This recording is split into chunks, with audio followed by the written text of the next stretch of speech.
till mark+josh podcast.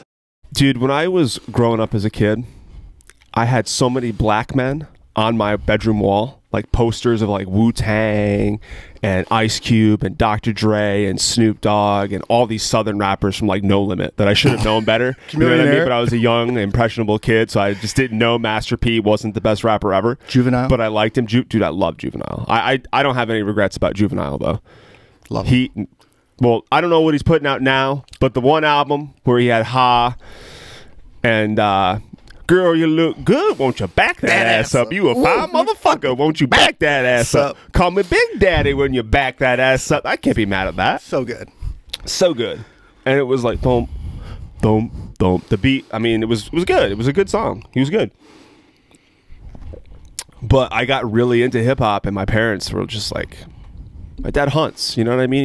He's like, not white like your dad, like, you know, that Blue Midwest, collar, tall, blue-eyed, skinny, corporate white guy who was partly responsible for the destroying the country.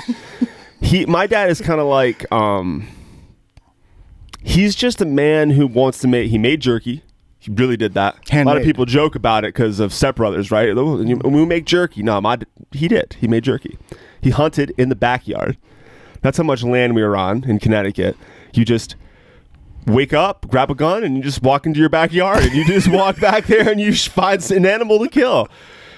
So, well, I take that back. He was hunting deer. Not that that's better. Like, not that he should be going out there doing that, but he wasn't like shooting fucking anything, blue jays in the head. You know what I mean? He wasn't killing birds or anything. It was legal. It was all legal. It was all on the books. No, it probably wasn't. But the hip hop thing, man. But before I forget, though, my dad would shoot deer. And now keep in mind, like, you don't just walk like 100 feet into the backyard when you hunt.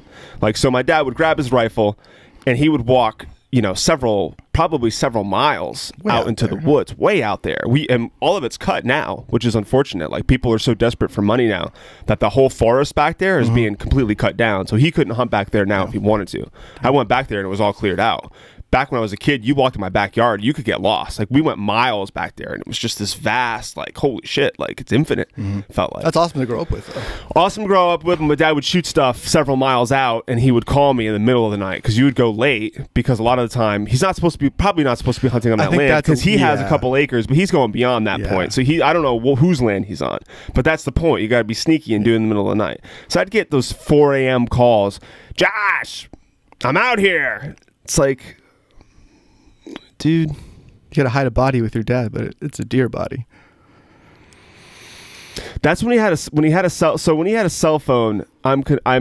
So as a kid, he'd have to come back to the house. Before cell phones, he'd have to come back to the house to wake you up. So you'd have to walk all the way back to the house, wake somebody up. Wouldn't always be me. Sometimes it'd be Kazi or my stepbrother Mike. Not to say that he would always call on me, but if they were not there, I had to do it. So the cell phone thing, when he got a cell phone, it was really annoying because he was more liberal with it. He would just call me because he knew no one else would answer. But he knew because I was living in his house, because I'm the only one still living with him, that I would certainly have to do it. Is that the reason why he got a cell phone? Like a big chunk of the reason he would have gotten one? That's probably a third of the reason why he got a cell phone, is he could call out when he shot a deer and wake my ass up in the middle of the fucking woods. I'm mad he got service out there. Fuck whatever telecommunications company was providing him service. It's like, this man's out in the woods. Shut this man down. Did you have to carry the deer by yourself? No, you drag. So you got to drag it, but it fucking tires you out. So, like, lay it out for me. You have a hoof, he has a hoof, and you're just. You could do it like that, or sometimes, you know, he would take advantage of my strength and just let me go to town because I want to prove to him that I was strong. So he would take advantage of that and like utilize my labor more than he should have. So sometimes if it was a smaller one, I would try to yank at it and he would try to yank at it, but his help in that duo was like, he's given like 10% of the effort. That's like moving this thing. Yeah. It's a fucking bitch. It sucked. Luckily for me, he shot some big stuff in his heyday, but he's kind of I feel like he's a hunter who peaked early. So like, we had a lot of horns on our walls, like a lot of like big fucking deer that he had shot. But then ever since I started seeing the stuff that he shot, it was never that Never big. that 14 never that point big. So big old guy. You know, if you're thinking about this, he wasn't shooting these crazy deers anymore. Like based on the stuff that I've seen him shoot in the past, like probably before I came out of a nutsack, just fucking big. And the stuff that I saw, like I said, is not. I would have been able to move the old stuff, like him and I even together. It's like I don't know. I'm not really sure how we would have fucking did that. Because it's fucking exhausting. You're so far out. So it's just a ridiculous endeavor. Go to the supermarket, you nut. Why are we walking out? And we did. He's a dude who, right? He gutted it. He ate everything. He definitely, ate the animal. And I did appreciate that fact. At least like this, it is for food. Yeah. But it's a lot of effort. But I guess he loves it. I never got into it. I never shot a deer. I fished with him. That was his other thing, is fishing, and I loved fishing. It's very therapeutic, sort of like a meditation. But the hunting thing, I just couldn't. I just wasn't. Just not interested in killing something or shooting an animal. I don't know. Targets and skeet, I'm cool with that. That's fun though. But and I'm not poo-pooing anybody that does like to shoot deer. It's just not my thing. That's all. I know that was an issue with him for a while, probably because he probably didn't understand that, I just am not into that. And he really was, and it sucked because him and I could have bonded more had I been into that, into hunting. So it's a hard thing to get somebody who's young into it, because you're going to end up covered in blood and guts one day, and it's just, that's not, for like a 10-year-old, that's a heavy, heavy thing to deal with. Especially now, where none of us are used to that. I just wanted to play Super Nintendo and PlayStation and N64, and I don't want to deal with that. Just get your GoldenEye in. And get my GoldenEye in, get my Metal Gear Solid in. Metal Gear Solid was such a fucking good game. Dude, it changed the game. I remember I was in 8th grade, and remember the Rumble Pack PlayStation controller had just come out? Oh, yeah. I got that at Walmart. And I got Metal Gear Solid, just come out. And when I got back home, dude, I was blown away. I was like, this is a PlayStation game? Remember that? How good the graphics were? Yeah. How immersive the story was? You're like, wait, this is not the same system that this was. This is weird. It's like, I saw the possibilities of video games. You have to walk around in the game. Yeah. It's like, holy shit. You're crawling around. Remember looking through the binoculars, that first level. And it's just like, holy shit. And the stealth, the alerts, like sneaking up on people, just like it was a new level. You really think about it. I played Assassin's Creed last week, and the latest one, which I don't know what it is my girl's. I just killed a bunch of people and like dragged their bodies and stuff. Good time. Try to sneak around. But it not stole. It, every game, is sort of indebted to some other game. And that's the whole stealth thing. Even Tenchu was ahead of its time. Oh, that whole like stealth thing started a thing that's I couldn't believe that's done now. A lot of that stealth and that little alert that they've found you out. Like, dude, that's Metal Gear. That's Tenchu. Dude, Tenchu was so good. I'm on a crazy tangent here, but Tenchu, I got to mention it because if I die tomorrow, I need the world to know that Tenchu Stealth Assassin was probably one of the best games ever. Hands down. Echigoya, perhaps the most pathetic, greedy, vile piece of filth you've ever seen. He's the enemy that you fight at the end of the first level, and when you kill him, right after you kill him, his fucking guts are coming out and he's spilling blood everywhere, and he says, my money, my money. And I was like, wow, man. Even in 8th grade, I was like, that is greed. Yeah, that guy is dying. His blood is spilling, and he's talking about his money. He's not even talking, he's crying it out. And then your characters, your greed sickens me. I hope your death is a lesson to others. I'm just like, fuck yeah. Badass. Yeah. Fuck yeah. The game's acting was amazing. I would go to school and everybody would be reciting the voice acting from the villains in that game. There was one where he's like, unhand her. And I think the second level or whatever. So Tenchu. 10 out of 10. Dude. Metal Gear, 10 out of 10. 10 out of 10. GoldenEye, 10 out of 10. Let me ask you a question. What are your 5 favorite PlayStation games? One games. Oh my god. Including the ones we just talked about? Can I include those? Yeah. Okay. So definitely Metal Gear, Tenchu, for sure. PlayStation 1. Fuck. Symphony of the Night. Castlevania. Good one. Unbelievable.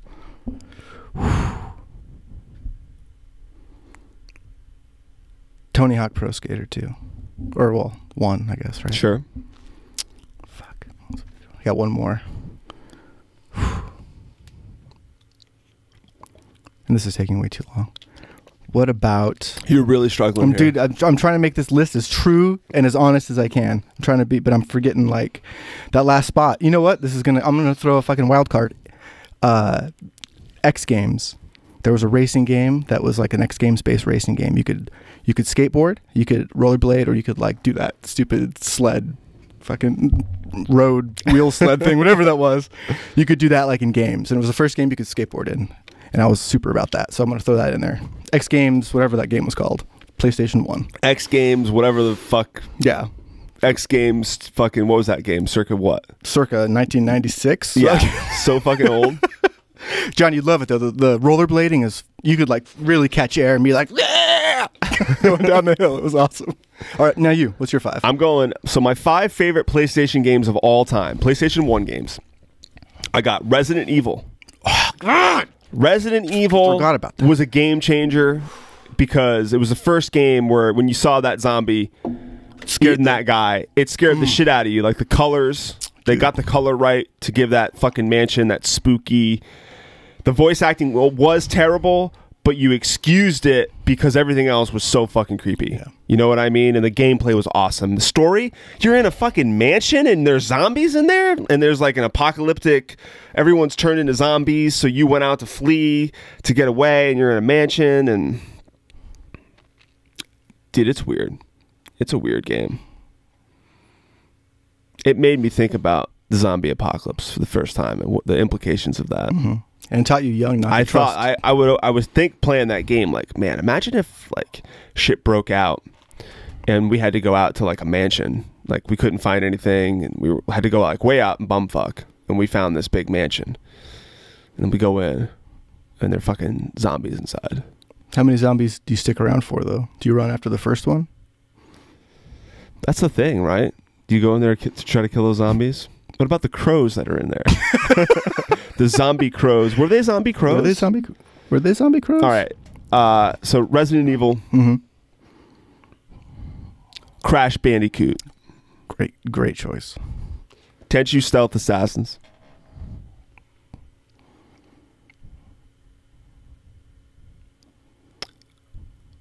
Metal Gear Solid. Gran Turismo. Gran Turismo. Gran Turismo. So 1 year, I didn't take school seriously at all, and 1 year for a science project, I wanted to find out something about brakes. I can't even remember what my thesis was, but it was like the brakes. I wanted to find out which vehicle had the best brakes, and I used Gran Turismo to gather my data. Dude, that's brilliant. So I would go on the track and I would run each car at 100 miles an hour and slam on the brakes. I would do different speeds, but I do it consistently for all the cars. Dude, and that's pretty great. And I just wanted to see like which one. And my science teacher is like, "You can't fucking get your data based off a video game, you stupid fool." Why not? And I said, "Dude, what else am I going to get it on? Yeah, you have a dude who can get me into the fucking Ferraris. Yeah, who else is going to get you a Supra with 900 horsepower? Yeah, who else can turbo quadruple charge? Remember that? You take him to the garage and like, oh, you can fucking supercharge this fucking 19 times. It's like, sure, fuck yeah. Well, why not take out all the interior? That was the fastest car too in Gran Turismo. When I souped up one of the newer Supras, I could get to like 255. Crazy or speed, 260, but it was the fastest. Because I'd always see which car on the tracks I could get the up to the highest speed, obviously. I think the whole point of the game. Yeah. Dude, I got the Supra up to something crazy. Yeah, and I don't think you could go much more than that, where I'm like, that's when I started to get bored with the game. I'm like, I think that's the max that you can push on a car. Man, the developers had a love for the Supra. Because that's not real at all. I mean, dude, get a Lamborghini, you can get it up there. You know, the car's made for it. What other cars in that game that I like? NSX. Oh, for me. the other thing about the Supra is when you start off with the $10,000, you're I think it was like $7,500 or $8,000. The Supra was the best used car that you could get. Yeah. Like just win early races when you first start the game. I found that interesting. Maybe Gran Turismo is just Toyota propaganda. It could have been. Imagine that game was funded by Toyota. Or they just gave a bunch of money. They had so many fucking Supras just sitting in lots, and they're like, we need to get some guys fucking enthusiasts to fucking build this car back up so people will fucking take the scrap metal that we... Dude, if that's true, it worked, because Supras are so wanted now. Supras I knew a kid who had a Supra. They called him Yanni in high school, Greek guy, family-owned a restaurant. Little Yanni. Little Yanni. And he was a cool dude. Funny dude. And he bought one. And it was dope. We were in high school. The dude had a fucking Supra, but the thing was always in the garage. He was always putting money into it. Like, and he made good money because he worked for his family's business, but he would sink all of it into that car. But it would just be in the garage. I talked to him, I'm like, what's going on with that thing? And he's just like, oh yeah, it's with so-and-so, and the story never ended. And it's just like, dude, did he drive I think he ended up selling it. Did he drive it like an asshole all the time, though? I don't think so. I think he barely drove it. The thing was such a fucking lemon. You know what I mean? I was bummed out. It's like, I want to see this baby root. You wanted to root. This is the car I've been... And you had the fucking data, John. You're like, listen, we can get this thing I up can tell you all about the brakes on this thing.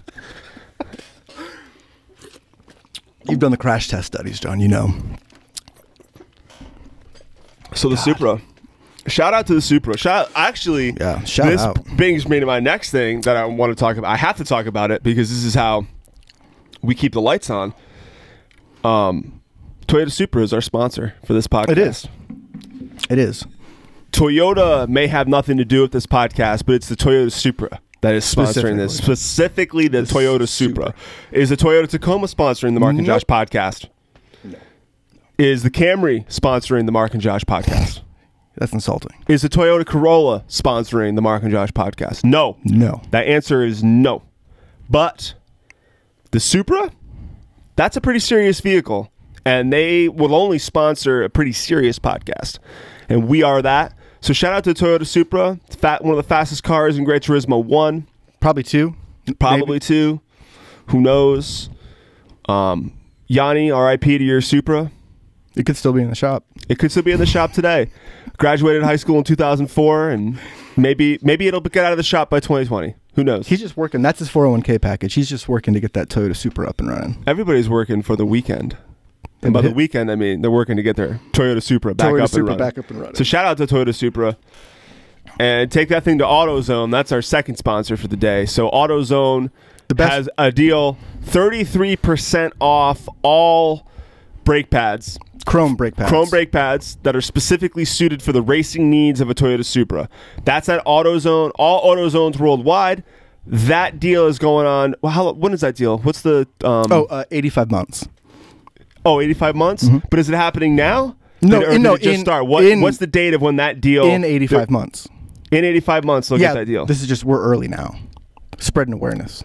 So I can't believe, Mark, you shouldn't have said that, because now we got to let the cat out of the old proverbial bag of Rooney and tell people that we're getting ads that are experimental ads from companies that are way early. We're promoting the ads that are coming. Yes. So ads sometimes pop up on your screen when you're like trying to watch a YouTube video and you get mad and you go, "Oh, fuck." But these companies are slaving over their ads for you, and it's disrespectful for you not to watch them. So companies are coming to us 85 months out, and they're saying, "Hey, we got an ad or a jingle that we're going to be putting on for YouTube and digital advertising, and I need you guys to promote it." So we're promoting. So State Farm, for the ad. You know those State Farm ads that you just love and you watch in big bunches? Everybody binge watches a State Farm ad, right? Course. But you got to be aware that State Farm ad's coming out, so you can get excited about it. Yep. And that's what we're going to do. So get excited. AutoZone, they'll be offering that deal in when? 85 months. Mm-hmm. So from 85 months from now, so mark your calendar, because priorities, and whatever 85 months is exactly forward. What would that be? I don't even want to do the math on that. It hurts my brain, and I shouldn't have to do that. You should have to do that. So 85 months. It's actually 85 months and 6 days, right? Yeah. 85 months and 69 days. 69 days. So whatever that comes out to. And then on Christmas, it's 69 days from that. And there's a treasure map involved in this too that you're gonna have to Jesus. go to AutoZone. They Go to have a Auto- treasure map in the back, and this is how you find out about all the deals. They give you little quests. You have to dig up 10 feet of dirt, and then you dig it. You grab a little, you're like hunting for coupon, like, and it says, "Hey, hot deals coming in 40 months." Yep. So shout out to AutoZone for being the first treasure map. This is the cutting edge of marketing. Marketing. What is it? What is it? What isn't it? What is not marketing? Is everything marketing? I think that's the answer. It is. I'm marketing right now. Isn't it weird? I'm marketing myself to you. This is such a wacky world we live in. I love it. Life is too much fun. So I know that there's another sponsor, but I had to take a raging piss. So I need you to. There's a third sponsor, Mark, and I can't seem to put my finger on it. So I'm gonna go take a piss, and make sure you plug them, because somebody called me and said, "Hey, I know you don't remember who we are," and I said, "I don't." We're so sorry. But they said, "But we are the third sponsor." So I'll just refer to them right now as a third sponsor. Mark will tell you exactly who they are, because they put in some money into the pot, and they're looking to get their honey. So I'll be right back. Thank you, Josh, so much. Enjoy your peeing. Well, our newest sponsor, we're happy to bring it back, are the Three Stooges. Now, the Three Stooges has a new box set coming out. It's 45 DVDs long. It's everything the Stooges have ever done. Now, you might be saying to yourself, how are the Stooges relevant today? And the answer is they're not. The Stooges, if you go back and watch, not super funny. There's some gags. What I really think happened is there were just three abusive men who would beat each other up on the street. And then a manager saw that, put them on the stage, said beat each other on stage, and then somehow a television executive saw that and said, let's make it a TV show. So really what you're seeing are three desperate men just trying to get laughs through the only conduit that they know, which is physical abuse. It's sad and pathetic, but let's all watch and let's mock them. I let them know our newest sponsor, of course, the new 45-disc Three Stooges box set coming out. Oh, the Three Stooges, man, the great sponsor. I don't want to disrespect their estate, but the Three Stooges are just three dudes who are desperate for laughs. They're just like, hey, here's my nutsack. I'm going to smash it with a hammer. And it's like, dude, you don't have to do that to amuse me, brother. Just write. Just become a better writer. Just become a better joke writer, and you don't have to smash your dick with a fucking box cutter. What if I poke you in the eye? Is that better? Let me know. I want to write. I just want to hurt you physically. The Three Stooges. The Three Stooges went into a writer's room. And you couldn't think of anything, and then they just started poking each other in the eyes, and they're like, let's just do that. They didn't want to write. They're like, what's an easy way to get laughs? Let's just put each other in physical harm. They're like the original Jackass crew, except Jackass was good, and the Three Stooges. Well, I'm not going to say anything bad about the Three Stooges. Right. I don't want to lose Three Stooges' estate, but they're good people. Because it is wacky. I know Curly and Moe, and what's the other? Larry. Larry. And there's Shem, who after Moe died, right? Or somebody died. No, Curly died. I wish they all would have died. They all are dead, John. They are. Are they dead? All they are dead now? Dude, they were 40 in like 1940. Oh, I guess. Yeah, that would make sense, man. Can you imagine me mad that I wish death upon the Three Stooges, and I don't, because the estate has been really good to us. Yeah. And they gave us, not only did the Three Stooges estate pay us a good amount of money, but they also gave us gift cards to Margaritaville that never expire. So we have these Margaritaville gift cards. You and me go in, we get some shrimp salads, we get some Hawaiian some martinis. Shirts. What else do we drink Shrimp a lot scampi. of there? We eat shrimp. We eat a lot of their shrimp. Yeah. And we don't stop.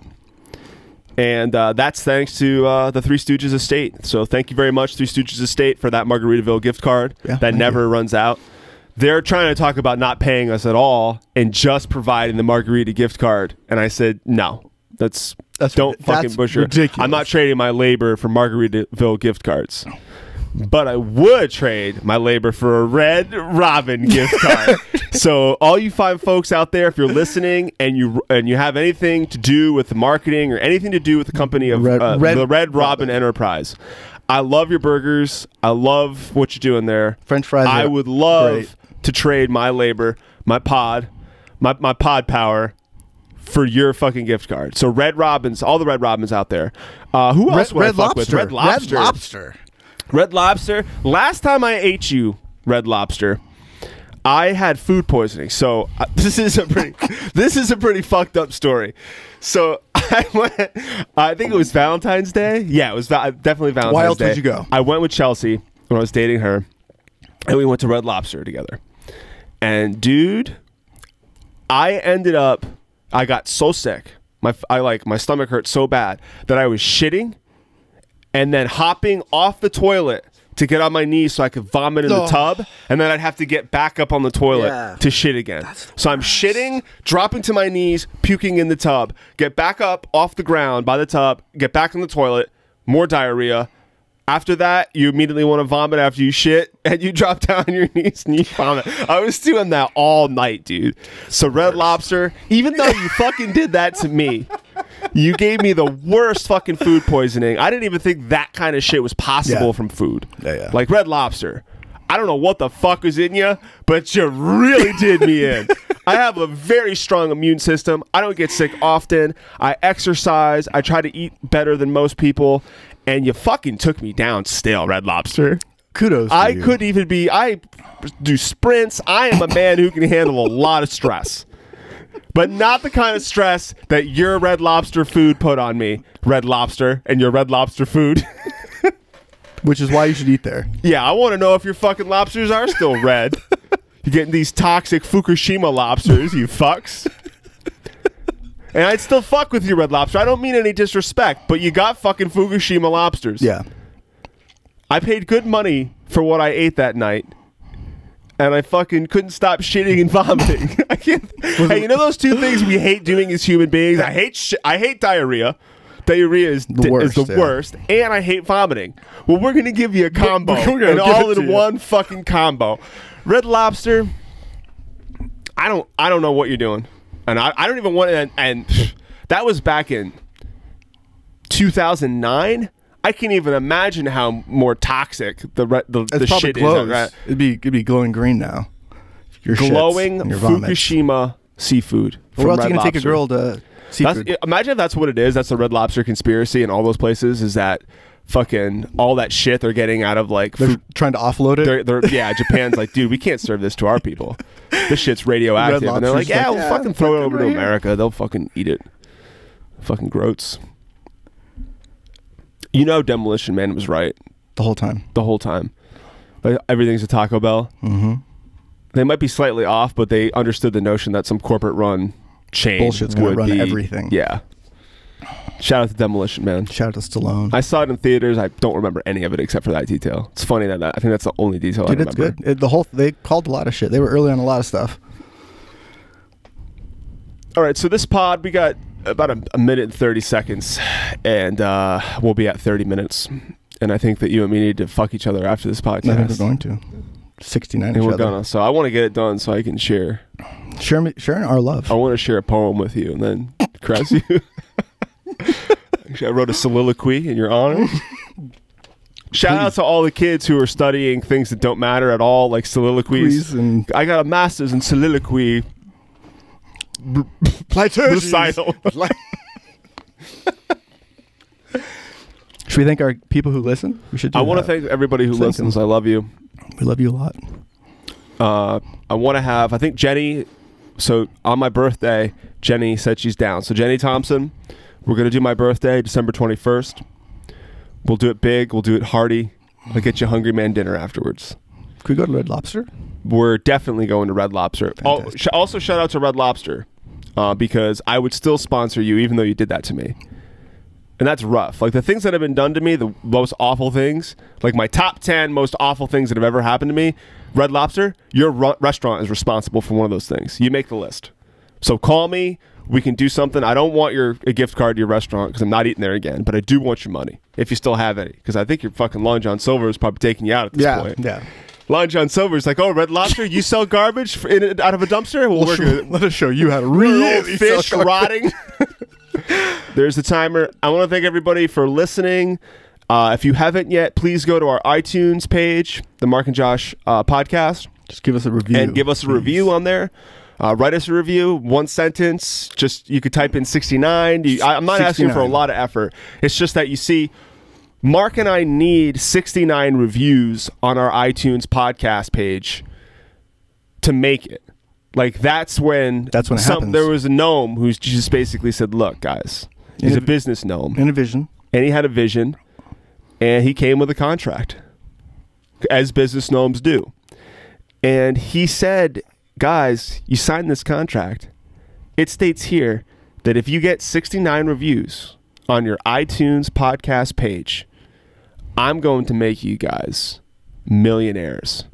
And then he laughed and he took a big puff off his cigar. Yeah, and he walked out of the smoke machine, just started shooting off, and he was gone. He farted. All I could hear was his cowboy boots, and he farted. Yeah, and he farted. Which is why I trust him. I could just hear the click-clacking of his cowboy boots in the distance. And his briefcase dragging. It was a normal-sized briefcase. It's like, no, man, you got to get a smaller briefcase. Yeah. No, you can't have a human-sized briefcase. You're a gnome. Make everything the same size. I love it when gnomes try to use things that are for regular-sized people. It's like, you're a fucking gnome, dude. It's cute, man. It is. Like David the Gnome riding that fox around. God, David the Gnome. I call David the Gnome out on animal abuse. that dude should be questioned at the very least. So thank you, everybody. Thank you for very much. listening. Thank you for glistening. Because you're naked in the shower right now. Probably. I hope you are. Hope you are. If you're naked in the shower right now, I hope that you feel delightful. And you're going to be awesome today. You're going to be ready for the day. Attack it. Attack it. Bite it. Get a piece. Get a piece. All right. Red Lobster. Call me.